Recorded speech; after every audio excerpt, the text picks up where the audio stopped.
Good morning, good afternoon. So we have guests from so many different countries with us today. I know we are connecting Portugal and Brazil right now. Soon we will have also Mr. Bailey, who recorded an interview from French Polynesia, and also Neil will be joining us. He's in Africa right now. This is a really an amazing global event. Thank you so much for being here with us today. So my name is Jayme Drummond, and I'm very happy to be with you on this great panel today to talk and discuss about sustainability in the hospitality industry, which is no longer just a trend. Today, it is a necessity, and for a good reason. We tourists and operators need to have the lowest impact possible on local environment and ecosystems. This poses a challenge, and it entails balancing the economics and the conservation efforts. My guests today are good examples of this challenging demand. Mr. Richard Bailey, CEO of Pacific Beachcomber, owner and operator of the Brando in French Polynesia. Mrs. Raquel Pazos, Executive Director at Comuna do Ibitipoca in Minas Gerais, Brazil. Mr. Neil Midlane, Sustainability and Conservation Director at Wilderness Safaris in Africa. And Mr. José António, developer at São Lourenço do Barrocal in Portugal. Due to the time difference, Mr. Bailey cannot be live with us, but we recorded an interview that our production team will share with you right now. So with few seconds, while we wait for our production team, based in Portugal Mr. Richard now. Bailey, Chairman and CEO of Pacific Beachcomber, thank you so much. We are so happy to have you with us today. Pleasure to be here. Thank you so much. We have 4 questions for you. And I'd like to start with the first question, which is there one initiative you were most proud about at the Brando? What is it? Well, that would have to be the pioneering technology that we use for our cooling system, which is the deep sea cooling, seawater air conditioning, we call it, where we use deep seawater to provide all of the energy necessary for air conditioning, which is a big component of our energy requirement in a tropical location. And this is a technology that we pioneered. It was Marlon Brando's idea originally, and we put it into practice at the Brando. And this is one of the technology solutions that allows us to be completely carbon neutral in energy at the Brando. I was very impressed to see it with my own eyes, and I'm sure other guests return to their homes with this beautiful souvenir from the Brando. Mr. Bailey, what has been your biggest challenge to date in terms of making this an eco-resort? Aside from the current global pandemic, you mean, which has been a big challenge. I think the biggest challenge in developing the Brando is balancing the needs, the very strict needs that we have placed upon ourselves for sustainability, with the desire to provide a luxury and very comfortable experience for our guests. Traditionally, more luxury is less environment, and more environment is less luxury in a way. And so the biggest challenge for us has been to try to throw away that model and start over and create, say, a paradigm, a model of resort tourism where these two things are not in conflict, but they go hand in hand. And so this has been our goal at the Brando. When I stay there, I felt the Brando wasn't just a resort, but also an education, a way of life that stays with you long after you leave. Is this something you purposely work hard to achieve? Do other guests agree? Well, I certainly hope they agree. We feel very responsible for our guests. Travel is something that lives in the mind before one travels for many months after you make your booking with your travel advisor, and then you think about it and you project yourself into those pictures you see on the internet, and it lives in your mind all day when you're going to work or whatever. And then you arrive and you have your experience for a week, maybe, and then the experiences that you have continue to live in your mind for the rest of your life as memories. And those have to be good memories. We feel that it's our duty to make sure that our guests enjoy their experience and that they have an experience that lives with them for a long time. And I would say more than that, we want them to learn something. Our guests tend to be curious. They're lifelong learners. So they arrive and they say, well, how does this work? How do you do this? And so we hope that maybe when they go home, they'll bring back a part of that experience, maybe change the way they see the world, or they change the way they do things at home, perhaps. But I mean, we're not trying to change the world. We just want to have happy guests. It's more than happy guests. I stay there, and I can speak for myself. It's a true transformation. So congratulations to the entire team. Well, thank you. An amazing job, you all. Mr. Bailey, what are the hotel's next big projects? Is there an ultimate dream on what you'd like to achieve in the next 5 years? So the next 5 years, we are, in terms of the resort, we don't have plans for expanding or anything like that. We are building out part of the project, which has always been part of our plan. Our infrastructure was designed from the outset to accommodate a certain number of private residences. So we are planning, as we emerge from the global pandemic, to begin building out our residence program. And the rest of our energy will be focused on, we're really ramping up our conservation, our research, our education projects. As you know, we have a foundation, Teteiro Society, that is mainly funded by guests, donations. And we do a lot of research and conservation, archaeology, species surveys, habitat restoration and whatnot. And these projects are really beginning to gain ground and attract a lot of attention. So we'll be spending a lot of time ramping up these projects. We feel that preserving the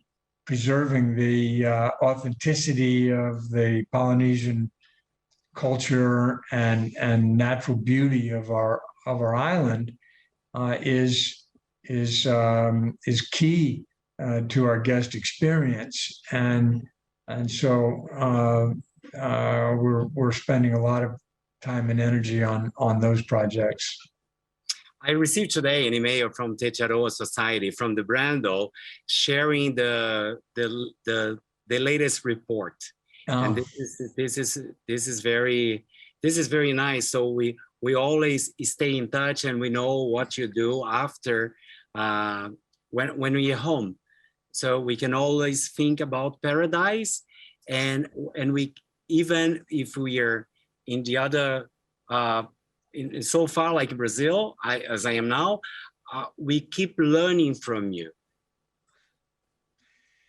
Yeah. Well, we hope that you'll have an opportunity to come back and see the progress we've made. Yeah, me too. On these various projects and enjoy your stay.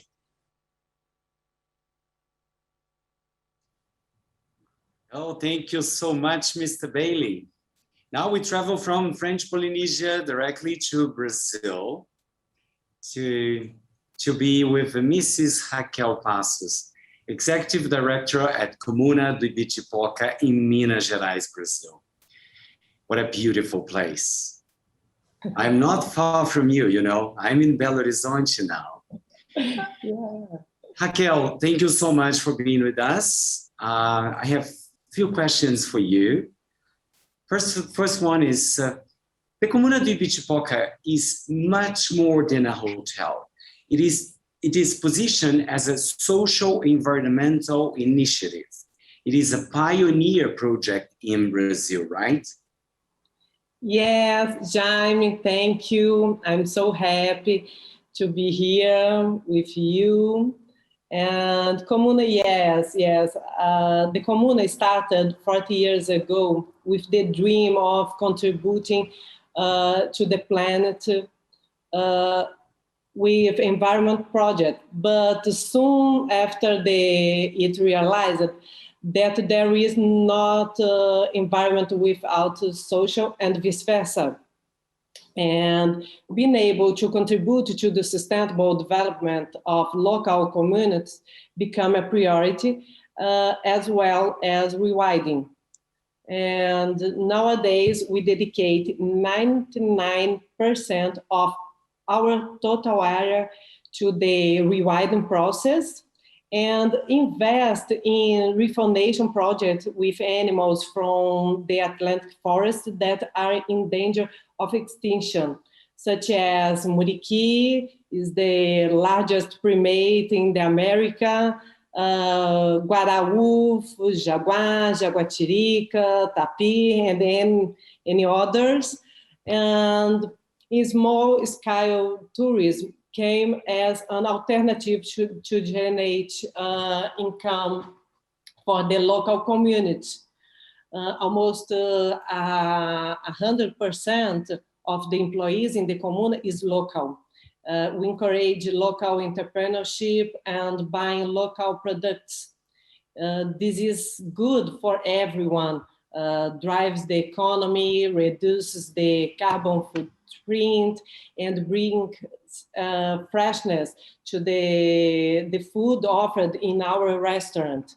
And speaking of entrepreneurship, this is one of the pillars of the Comuna, and our mission is happiness. Raquel, you have recently created a model village, the Mogol, which I had the pleasure to visit. Could you please tell us about it? Yeah, Mogol is a dream of model community that is coming true. Now I have a pleasure to live in this small village of just 22 inhabitants that has been around for many years, that we are experimenting sustainable models. And here, I can list several sustainability actions, such as use solar panels, respecting local architectural characteristics, and buildings with reused materials, reduce the waste, electric car charging station, But the most important thing is not to let the population, this culture and the local tradition get lost. Today, we have a lodge in Mogol that visitors can experience life in a small village in the countryside of Minas Gerais. Yes, and the nice thing about it is that when you experience the life in a small town village in Minas Gerais, is that your neighbor, it is a local, and then you stay just next door. Yeah. And you can meet and you can mingle with local people. Yeah. It's quite unique. It's a great project. You can have the real experience in this community. I agree. Raquel, how do you envision the Comuna do Ibitipoca in 5 years? I don't know, but maybe the Comuna will be the Davos of sustainability. I don't know. But I think maybe this, because more than social or environmental or even tourism project, here is a place to think and to try to get a sustainable alternative for the planet. And tourism led us to expand our limits and impact other people, to want to do good for the planet too, to inspire others and inspire us. As important as rewilding is reconnecting, because us, I think, will be a place that you can think about the sustainability together is a good place. I think how, as John Lennon said, dream that is dreamed together comes true. I invite all of us to visit here and think about sustainability together. We will. Thank you so much, Raquel. Thank you. And from Ibitipoca in Minas Gerais, we travel to Africa. We need to discover where will be our next destination, because I'm sure our guest, Mr. Neil Midlane, Sustainability and Conservation Director at Wilderness Safaris, might be in one of those beautiful camps and lodges managed by Wilderness Safaris, right? I sincerely wish I was, Jayme. Thank you for having me. I'm actually in Cape Town at the moment, but it is a beautiful winter's day in Cape Town, so it's not too bad. Yeah, but Cape Town is also great. What a beautiful city. It's one of my favorite cities in the world. Yeah, it's a great place to live. I'm very happy to hear that you are there. So, Neil, what are the challenges Wilderness Safaris faces to build a sustainable tourism environment in so many different countries in Africa? Sure, yeah. I think the diversity of the environments in which we operate makes things challenging. I mean, it's not only from a political and legal point of view. You know, we're obviously dealing with different legal systems in different countries. Can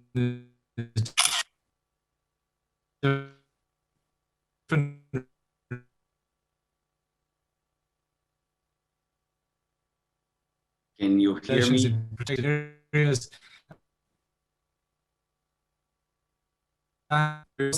In logical, one particular systems we can across. Government standards are higher than those, we match the government standards. And if ours are higher, we match our own standards. Yes.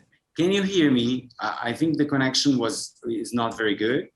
Yeah, I can hear you, but did you lose me there? Yeah, part of. Okay. I lost a part of your speech. Okay. Let me just see if I can get a little bit closer, Jayme. Hold on a sec for me. Sorry about this. It's just with the power cut, we're struggling for connection. Thank you. when I saw the elephants and I see you now walking, you might be in danger. No, not at all, not at all. Luckily, the elephants are stationary. All right, okay. Okay, now it's perfect. I think we have a good connection now. Okay, cool. So yeah, what I was saying, because we operate in 6 different countries in Africa, and each one has its own legal system, own regulatory framework. So there's different environmental minimum standards that we have to meet. We have our own internal standards, and we always make sure that we meet those. And if a country has a higher standard, we'll meet that, but that doesn't happen very often. Our internal standards are generally higher than where we operate.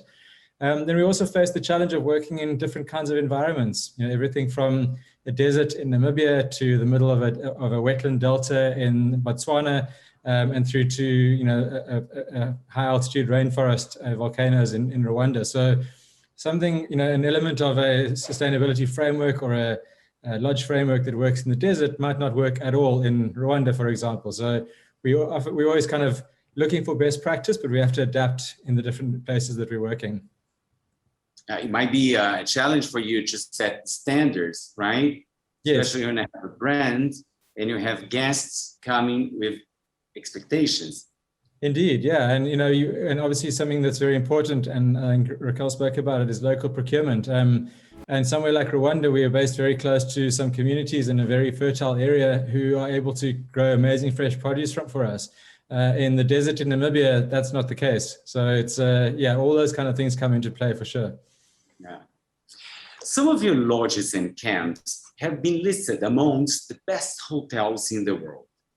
How much do you think your sustainable culture impacted your position on those top listed hotels? Yeah, I think it's definitely been a big part of what we do over the years, and it's been a big element in many of those sort of top lists that we made it onto. It's something that it's very much in the DNA of Wilderness Safaris. We've always done sustainable conservation tourism. This is not a new thing for us.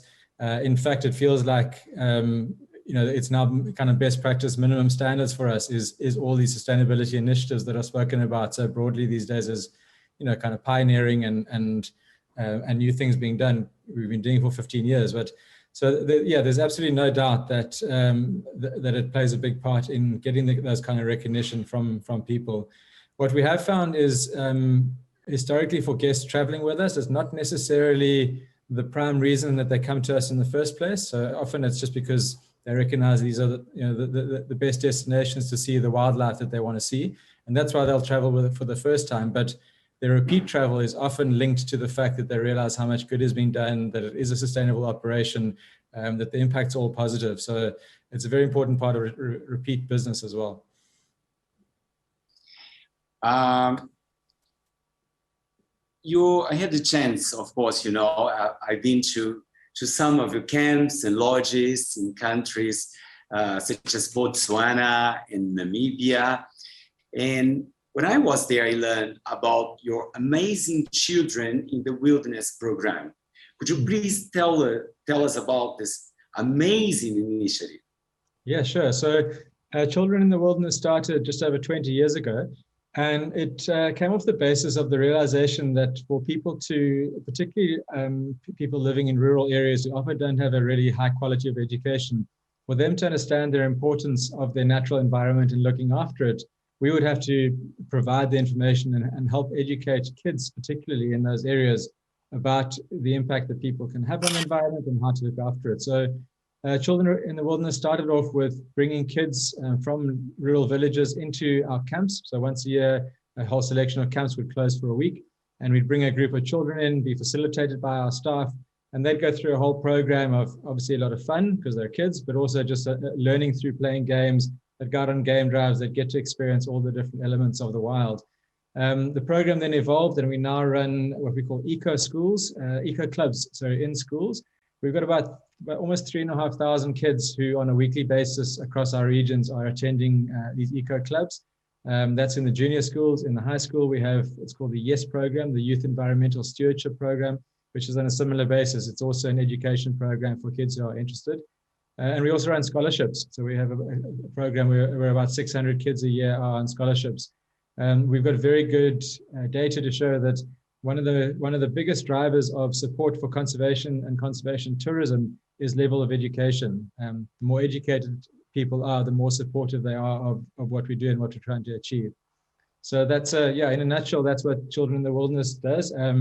There's over 1,000 teachers and mentors that have been through the program in these regions and continue to distribute that knowledge. So it's, yeah, something we're very proud of.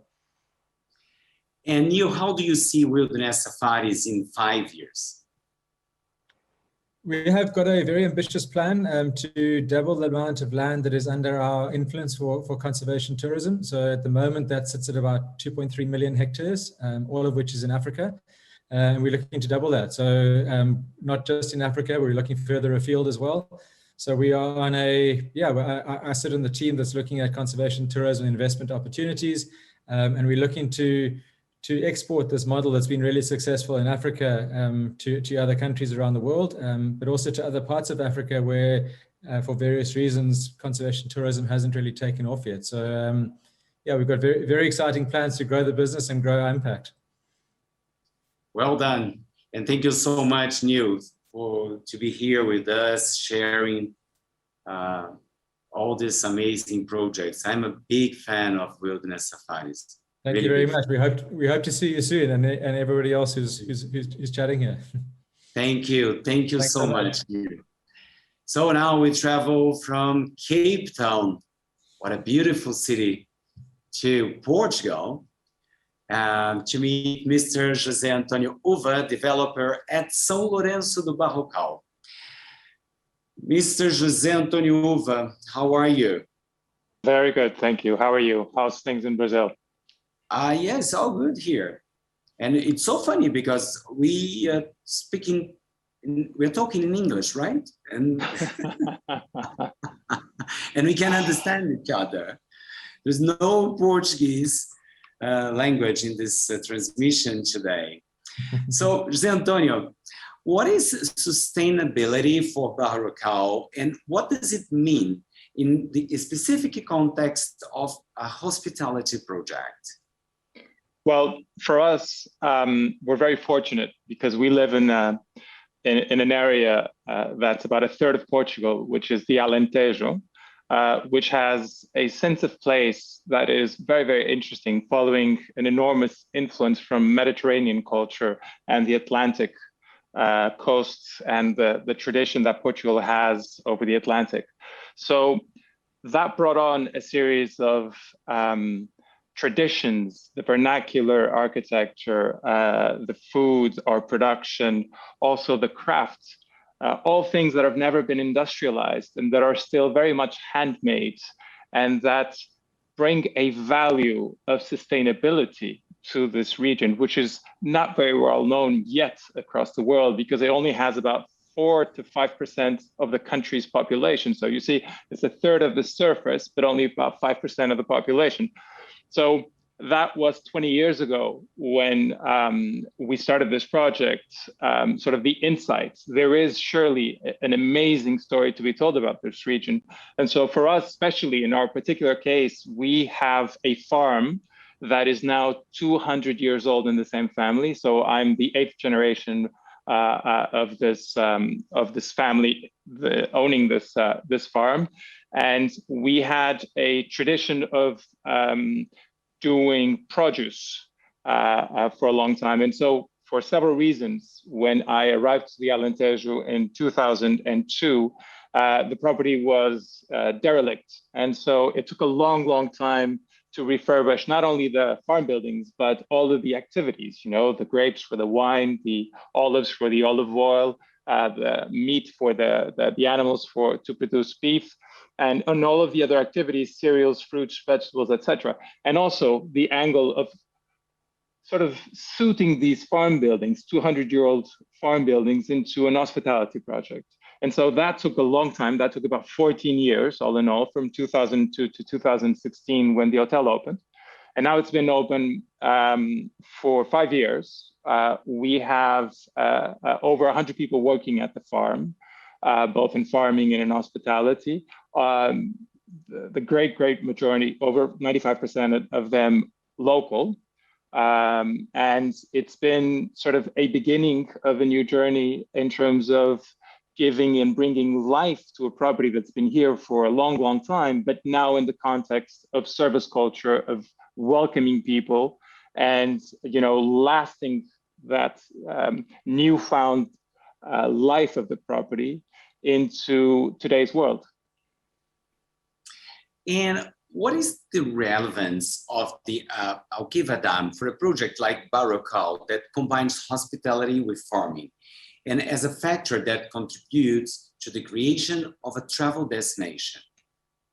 Well, water is life, and we really need it in the Alentejo for several reasons. One, for ecological value of the area, which has gone through obviously a change over the last few years due to climate issues. So first and foremost, for ecological and biodiversity and climate reasons, it is a very important surface of water in this region.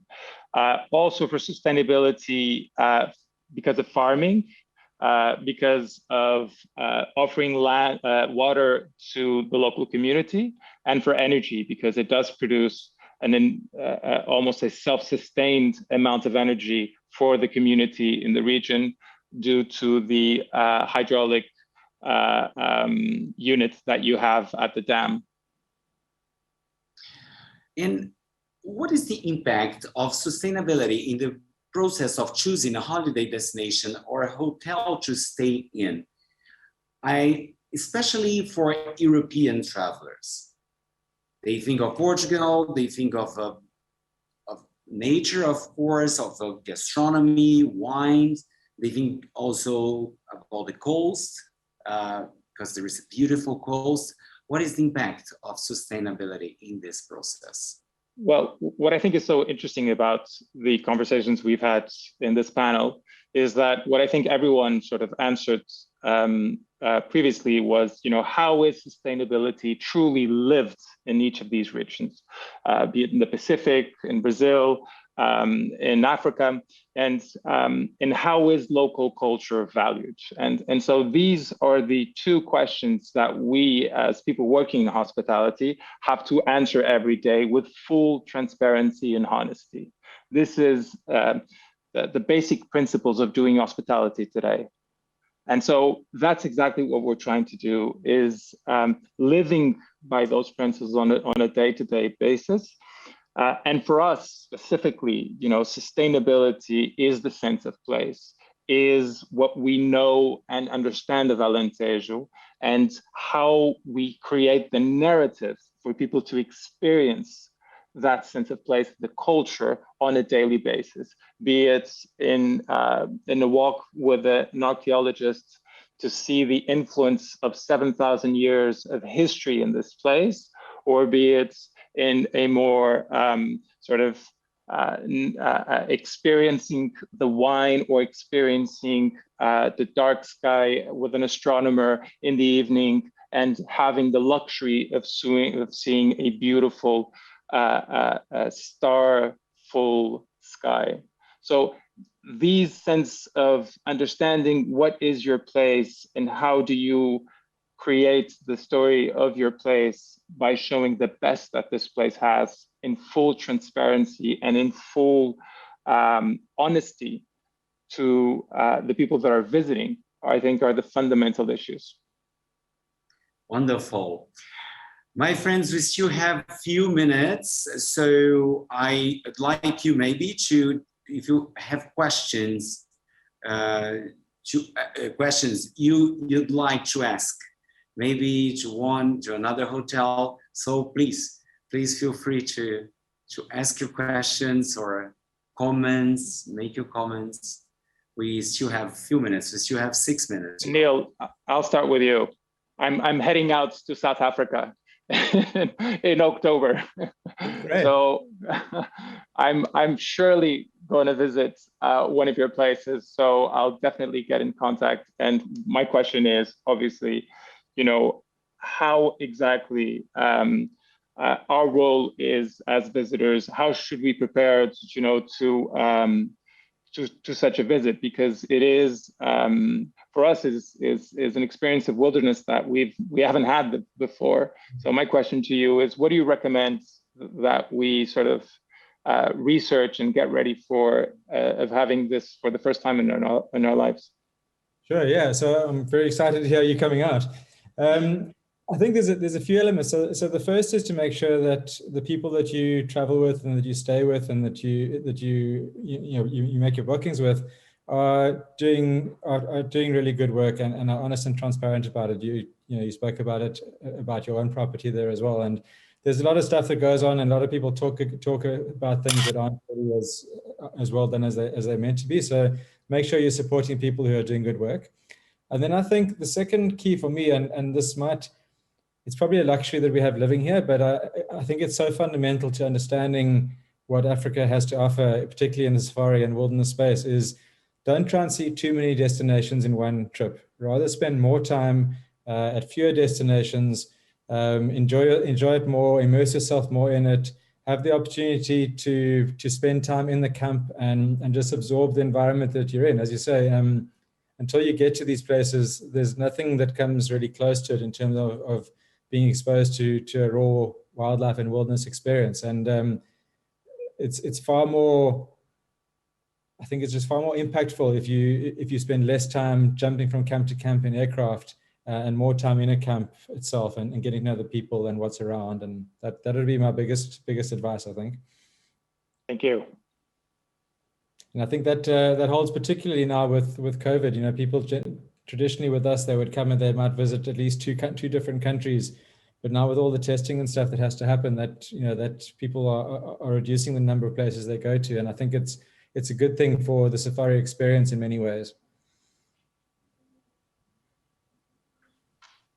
Neo, I'm always very impressed about the level of service you offer to guests in so many different countries. And sometimes we are really, as you know, in the middle of nowhere.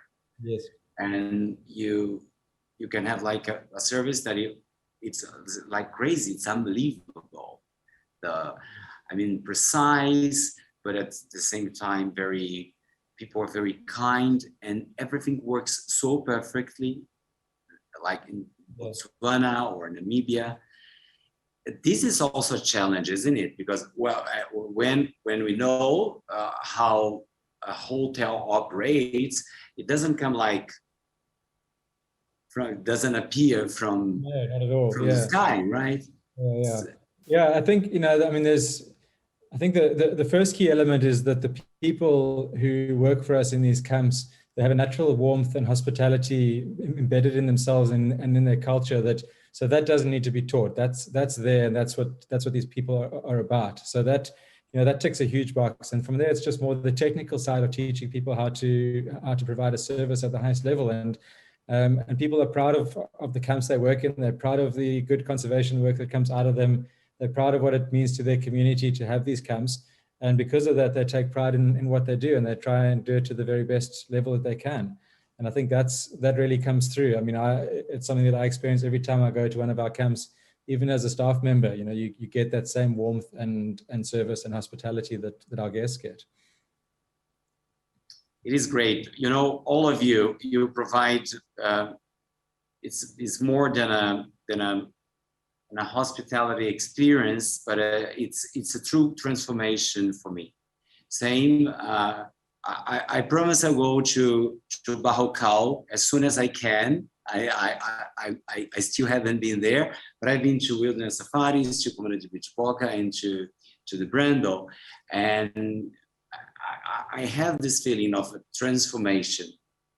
After I left one of these hotels, I went back home like there is something new, and it's also complicated because you set very high standards of service, so expectations and changes.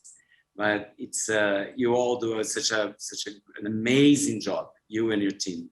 So I'd like to congratulate all of you, and also thank you so much for being here today and to join me in this panel.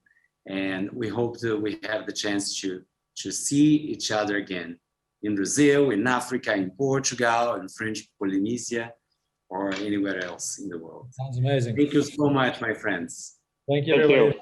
you. Thank you. Thank you. Thank you. Bye-bye.